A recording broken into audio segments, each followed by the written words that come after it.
So if you're at the National Visa Center phase of your case, there's a whole new list of documents that you'll need to collect. And a very common question is, what documents do I need? Is there a standard list?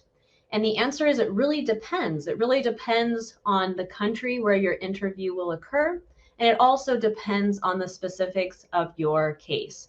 So if you are just beginning your immigration journey, or if you haven't gotten to this phase in your case, I'd like to provide a little bit of an overview of what the National Visa Center really is and when it comes into play.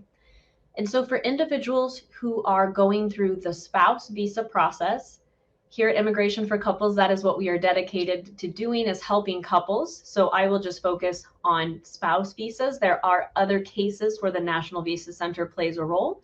But in spouse visa cases, that is when a United States citizen is petitioning their spouse who lives in another country for their spouse to be able to receive a green card and enter the United States. And that first step, you file a petition with immigration to show immigration that you have a real relationship.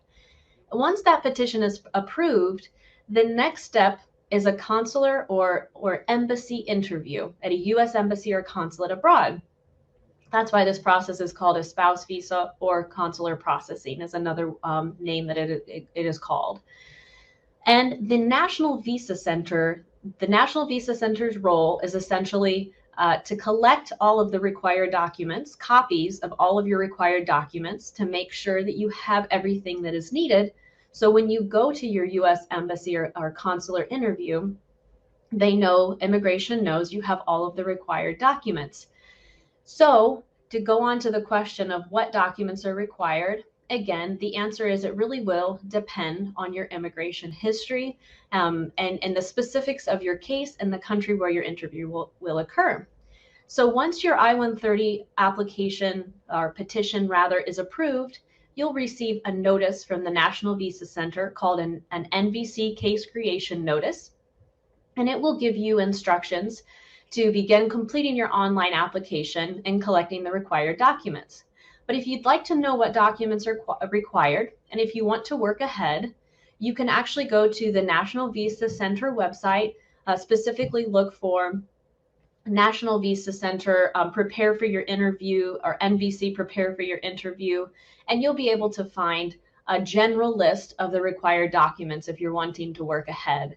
And so just a few examples of what it means by it depends. What I mean by it depends is, say maybe you have been if you've been previously married, then you would need a divorce certificate, or perhaps a death certificate to show that prior relationship had ended. So that would be a unique circumstance, or a document that might not be needed in all cases if that's not applicable.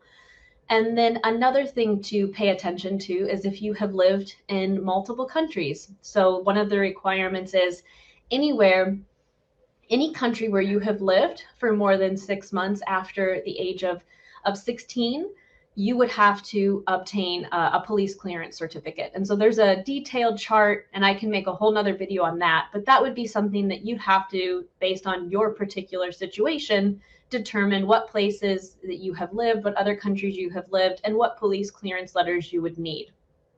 And so that's just another example, but a good way to start and to work ahead and to know what documents are needed would really be going to the National Visa Center website and seeing Prepare for Your Interview, or the required civil documents, and then you can go through that list to begin kind of working ahead and preparing for the documents that would be needed for your specific case.